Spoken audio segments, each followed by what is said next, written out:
outra vez. Pai seja convosco. Pai seja convosco. Versículo 26, só a parte final, diz assim: e apresentou-se no meio e disse o quê? Pai seja convosco. Pai seja convosco. Amém. Então diga para esse irmão do seu lado: o Deus de paz já chegou na casa. Você acredita nisso? O Deus de paz já está aqui? Só você que acredita, dá uma glória bem gostoso para Jesus. Irmãos, nós estamos diante de um texto esse conhecido creio que pela maioria dos irmãos presentes, já conhece esse texto de cor salteado, quando na verdade, tratando-se do capítulo 20, do versículo 1 em diante, trata-se da ressurreição do nosso Senhor e Salvador Jesus Cristo. Jesus é o principal personagem de toda a Bíblia Sagrada.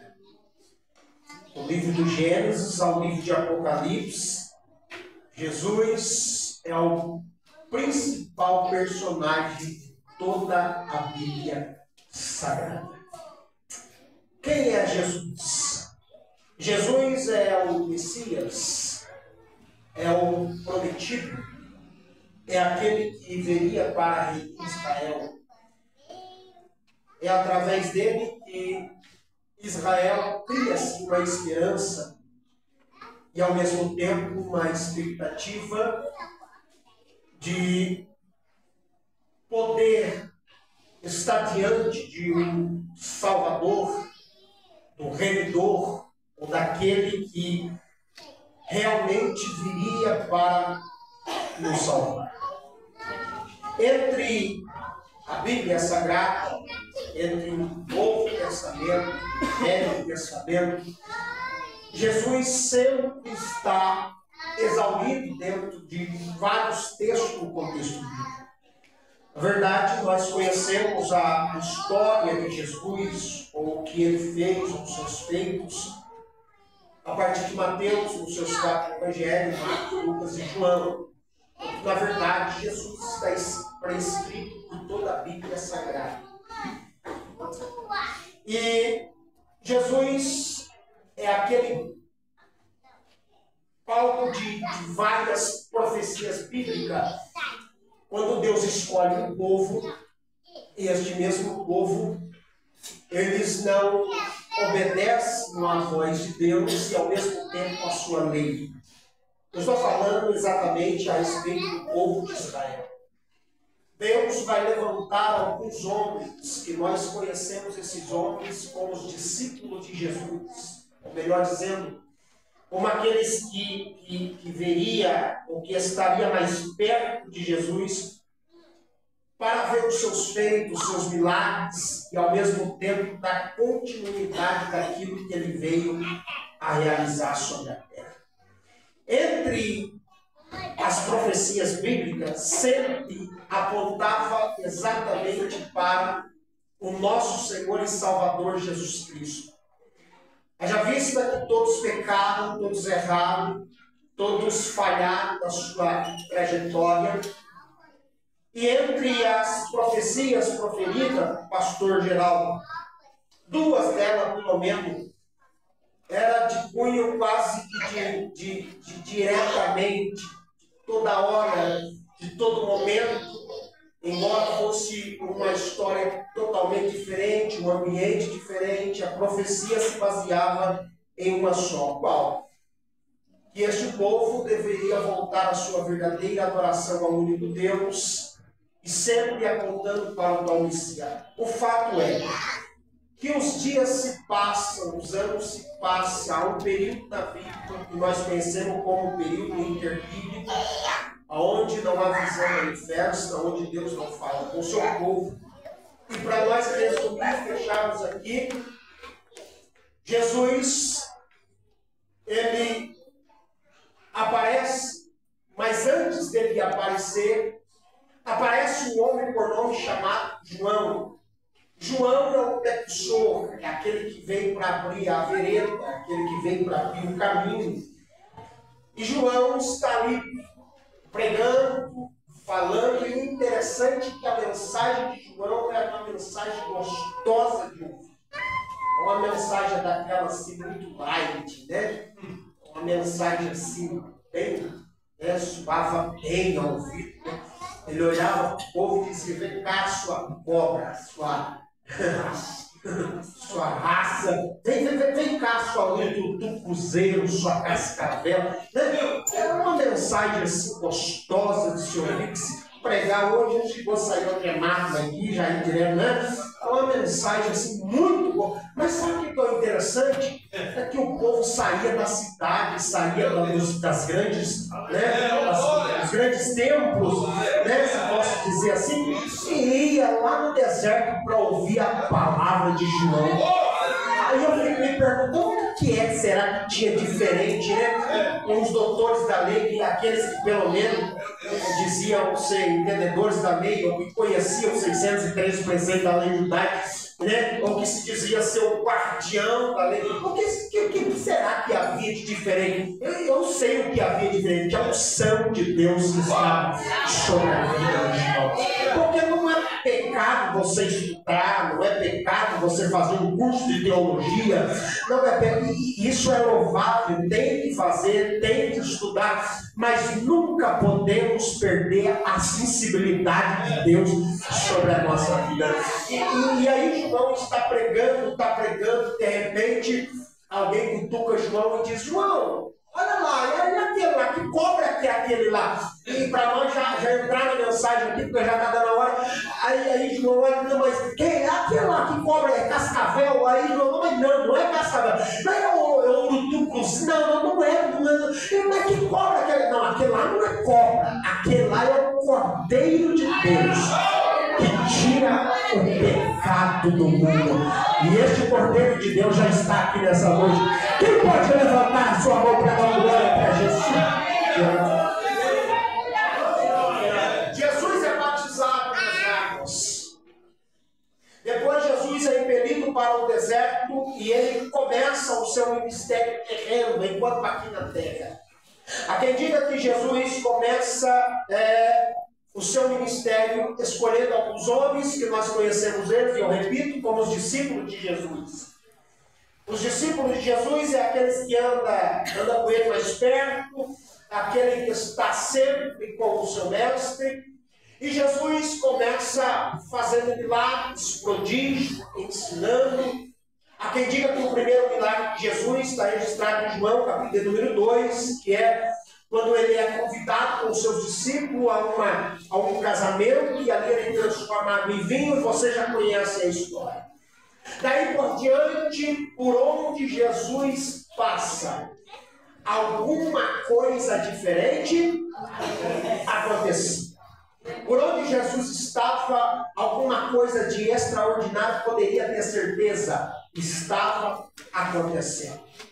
E com esses prodígios, com a pregação de Jesus concernente ao reino de Deus, ele começa a tomar, a sua fama começa a se espalhar, todos começam a conhecer quem é Jesus, a ponto que ele vai tomando uma proporção de fama cada dia mais, cada momento mais, cada milagre que ele realizava. Alguém já dizia que era Jesus, era o filho do carpinteiro, alguém já associava o milagre a Jesus, e Jesus começa a ser conhecido por toda a Palestina.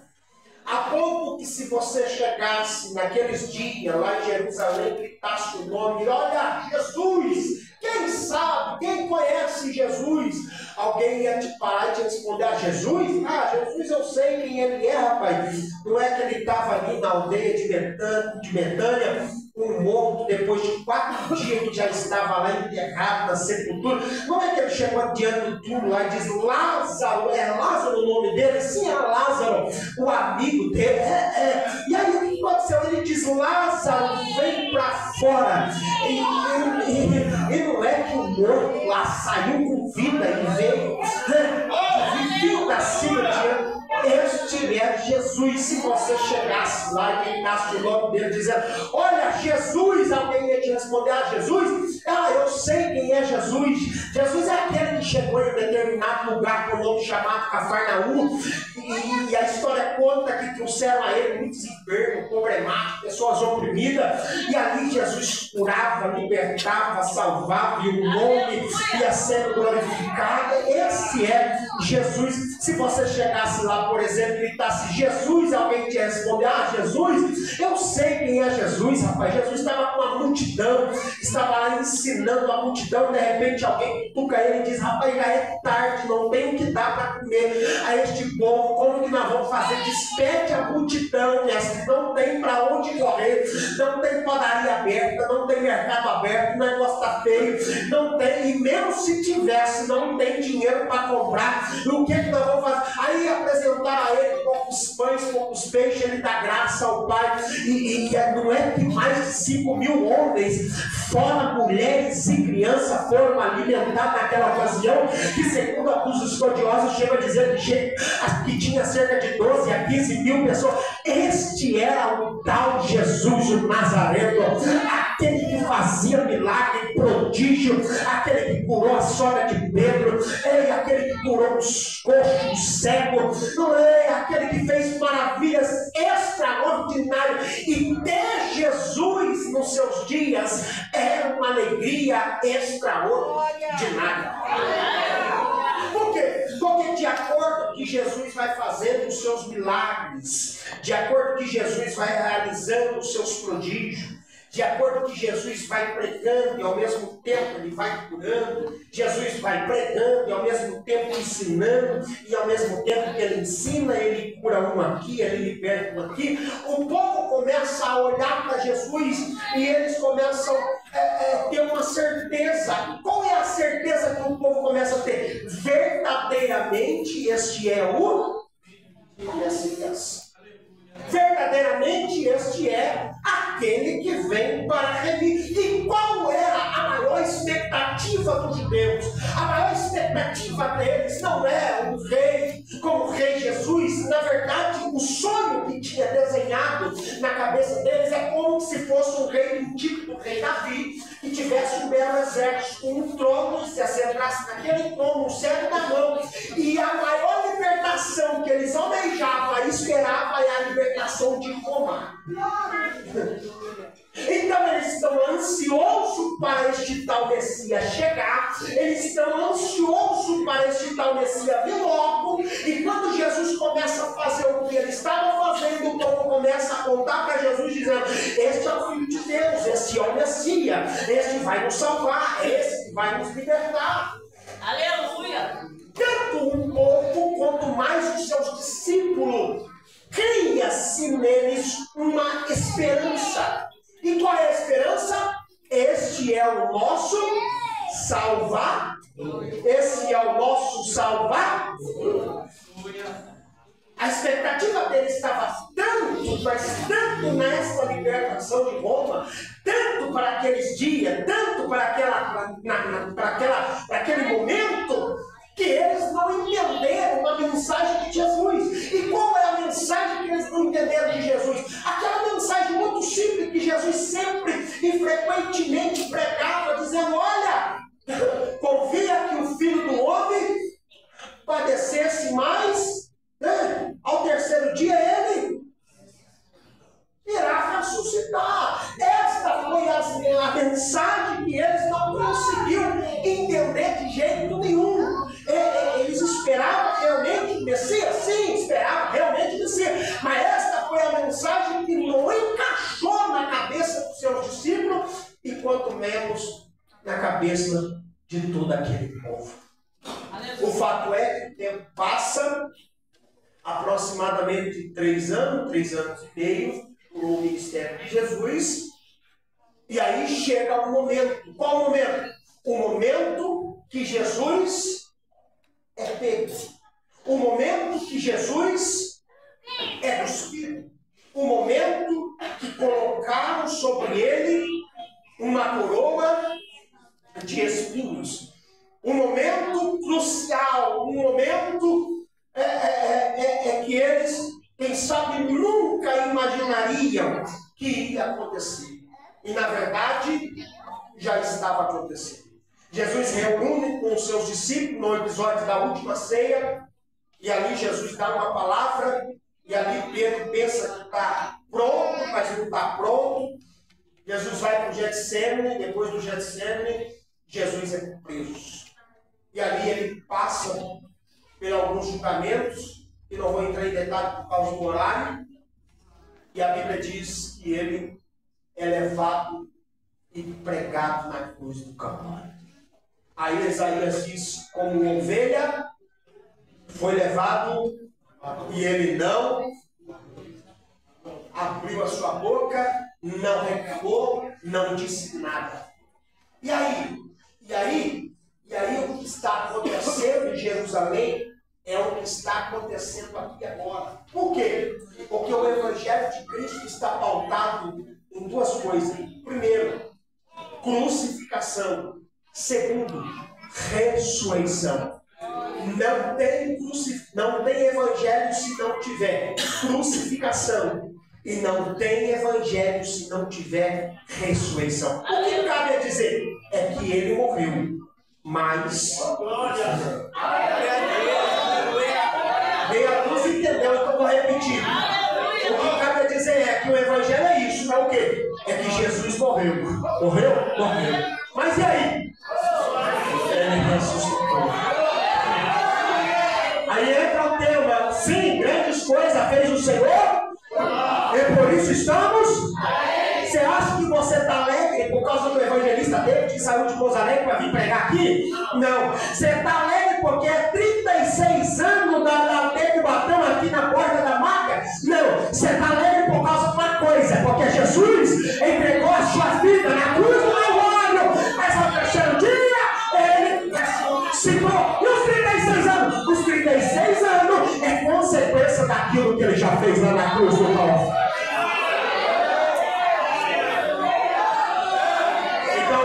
Não é chacoalhar nesse irmão, diga para ele assim, ó, evangelho é isso. Evangelho é revelamento de CPF, RG, é Pix, agora é o Pix por telefone, isso aí é rato de tesouraria, meu irmão. Evangelho é crucificação e evangelho é ressurreição. Evangelho é palavra de Deus, evangelho é Jesus morreu, mas ele ressuscitou. E se tem alguém que acredita que ele ressuscitou, levanta a tua mão.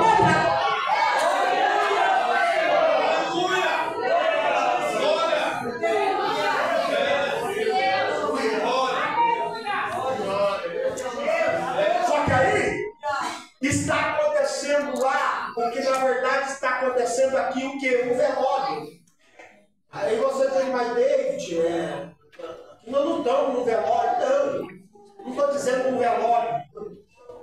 Eu estou dizendo que enquanto eu estava falando a respeito do nosso Senhor, Salvador Jesus Cristo, dos milagres, dos prodígios, das maravilhas que Ele está realizando, né? E ali, nós estávamos glorificando, exaltando. E isso é de nós, é de mim, é de você, é de todos nós. É gostoso falar a respeito dos milagres de Jesus, sim ou não? É muito bom falar a respeito daquilo que Ele fez, daquilo que Ele continua fazendo, né? Há quem diga que o primeiro milagre de Jesus foi a transformação da água em vinho. E aí eu te pergunto, qual é o último milagre que Ele fez? Ele não tem o último milagre. Por quê? Porque Ele continua fazendo milagre até os dias de hoje, né? Enquanto você está aqui, Ele está fazendo milagre lá na tua casa, na tua família. Enquanto você está aqui, o papel está sendo, aleluia, o advogado, o juiz está batendo martelo, você não está percebendo nada. Enquanto você está aqui, o milagre está acontecendo. Este é o milagre de Jesus. Só que falar milagre de Jesus, nós se alegra. Falar em crucificação de Jesus, a igreja se aperta. Quando na verdade, falarmos da crucificação e da cruz de Jesus, era para nós estar pendurando esse ventilador junto.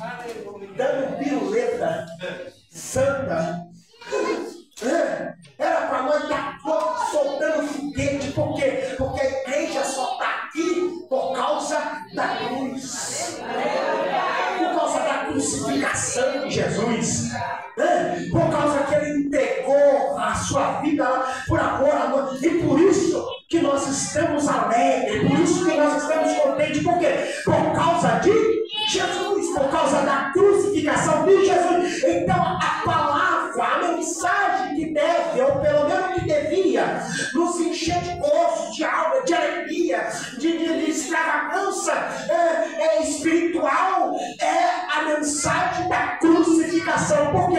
Porque há quem diga que lá Jesus está um Jesus tristinho, murcho. Não, meu filho. Lá foi a vitória. Lá foi a vitória. Eu vou repetir, lá foi a vitória.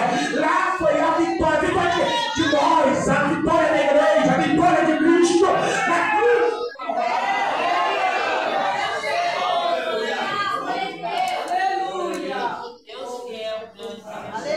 Para nós resumirmos aqui, aí Jesus é pregado na cruz, morreu. Jesus morre,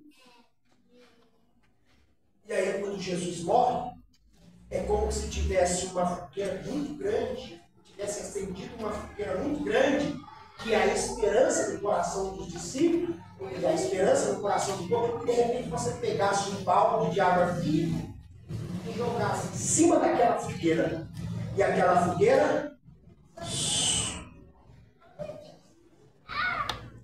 não se falava outra coisa em Jerusalém, em toda a Palestina, a não ser a respeito de quem? De Jesus. Poxa, rapaz, quem era ele? Foi ele que soltou o laço, foi o patinho que estava lá. Eu já estava preparando o foguete lá em casa. Estava preparando festa, sabe? Não tem aquele momento que a tua esperança se aflora tanto assim, que você chega a quase explodir. E de repente acontece alguma coisa, é como se você pegasse um alfinete. Aleluia, glória. Assim estavam os discípulos. E aí entra no texto que nós lemos, no capítulo 20, no versículo 19. Olha o que a Bíblia diz: chegada pois a tarde daquele dia, os discípulos estavam reunidos dentro do cenáculo, e o texto diz que eles estavam o quê? Com medo dos judeus. Os discípulos que viram milagres de tudo quanto é jeito, que viu Jesus andar por cima das águas, quebrando a lei da gravidade. Agora estão dentro do cenáculo, com a porta fechada, tudo trancado, e o texto deixa claro: estavam com medo do. O que o evangelista não diz, o outro complementa. Aí Mateus diz que eles estão com medo, porque Jesus ressuscitou, não está mais ali. E aí o soldado foi até os principais do sacerdote e informaram: olha, se alguém perguntar, fala que os seus discípulos vieram aqui, roubaram o corpo dele e está tudo resolvido. Qual é o pensamento dos discípulos? Se foram capazes de prender o nosso mestre, que ressuscitou o morto, que andou por cima das águas, que multiplicou o pão, que curou o cego, que curou o coxo, que fez milagre, que fez prodígio, se foram capazes de matar ele, não vai precisar de muita coisa, não. É bem capaz desse medo, nós tá tão solto, nós já caímos e pronto. Sim ou não? Esse é o pensamento deles.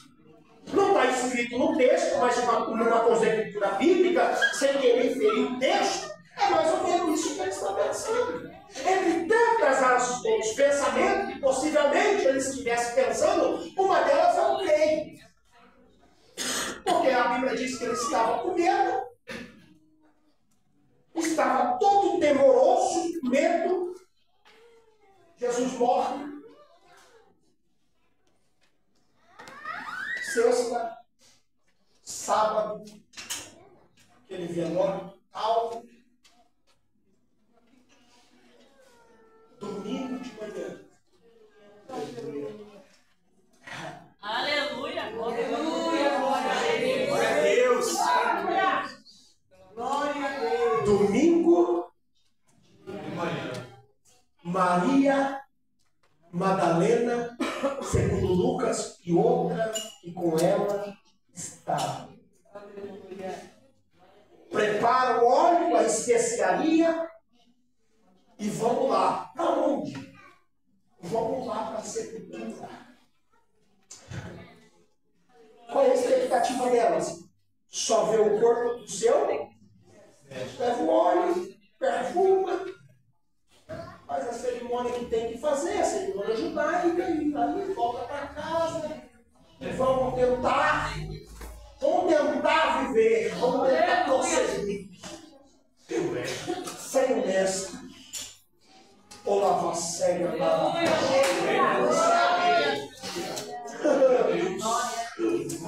avivamento sem Bíblia não é avivamento, então olha para cá. Leve a forma. Domingo de manhã, elas estão indo. Na frente vai o corpo do seu mestre. Aí, eu gosto da narrativa de Marcos, porque a narrativa de Marcos deixa bem deixada. Porque uma olha para a outra e elas começam a trocar uma ideia, né? Começam a conversar. Como que nós vamos fazer para remover aquela pedra? Essa é a pergunta que como que nós vamos fazer para remover aquela pedra? Foram aproximadamente cerca de 12 a 15 homens que rolaram aquela pedra. Tem um selo de Roma, e para piorar a situação, ainda tem guarda guardando a sepultura do mestre. E dos menores. Aí o que Marcos não disse, o que Lucas não disse, o que João não disse, Mateus diz para nós. Então, um tão grande terremoto. Eu não sei como que nós vamos remover a pedra. Mas se o óleo já está pronto, bora. Hashtag bora pro túmulo do mestre. Diga para esse nosso lado, a vasilha já está pronta? Tem óleo aí? Então não esquenta com a pedra não. A pedra não é você que vai remover. Ainda tem terremoto do céu. Ei, eu vou repetir isso aqui. Ainda tem terremoto do céu. Alguém que entrou aqui e você está se perguntando como que eu vou fazer para remover aquela pedra segunda-feira. Deus te trouxe aqui para te dizer, fica tranquilo, porque eu ainda tenho a gente do céu, que desce do céu, que remove a pedra. Eu tenho um terremoto santo que faz a pedra sair de lá.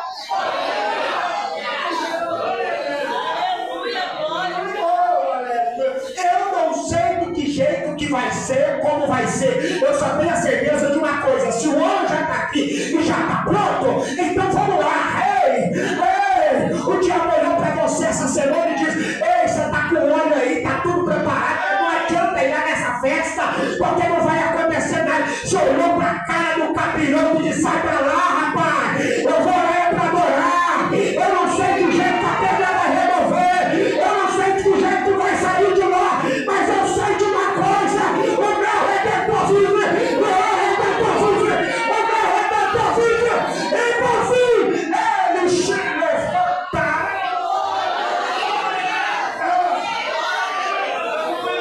Ele me afastará.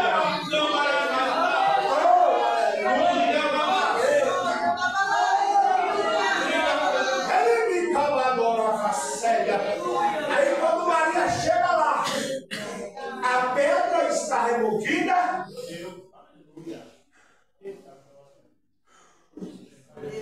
Quando você assenta em cima da pedra, e o que estava ruim para Maria ficou pior. Como assim? Já ferrou? O que estava ruim para Maria ficou pior. Por quê? Ela está ali para, pelo menos, ver somente o quê? E agora nem o corpo está mais. Glória a Deus,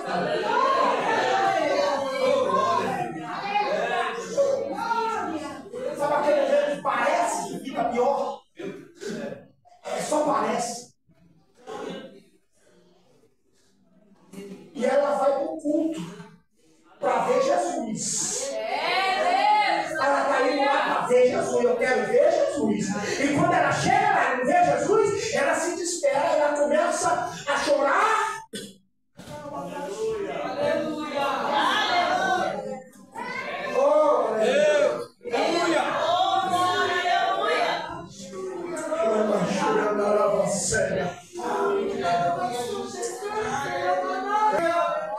Maria.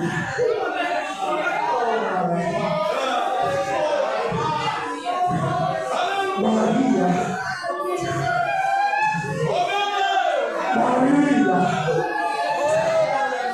Maria. Ele tá aqui, ele tá aqui, ele tá aqui, ele tá aqui, ele tá aqui, ele tá aqui.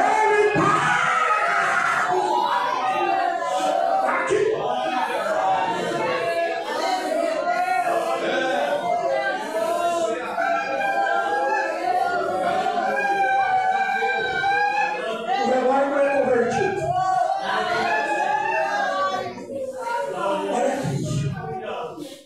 Ela se vira, e quando ela se vira, ela vai para poder o abraçá-lo. Ele diz: opa, não me detenha, porque eu ainda não fui para o Pai.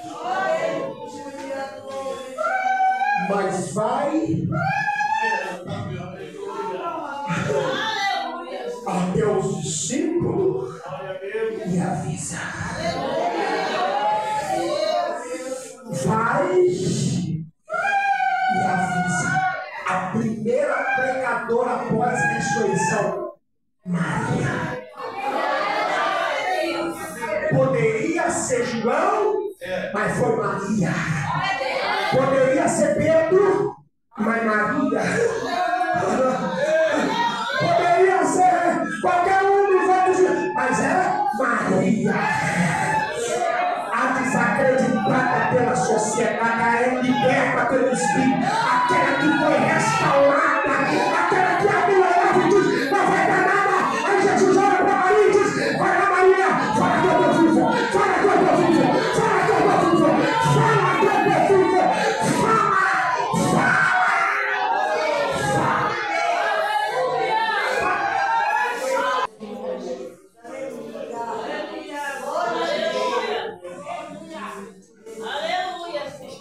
E ele está liberando uma palavra para isso melhor.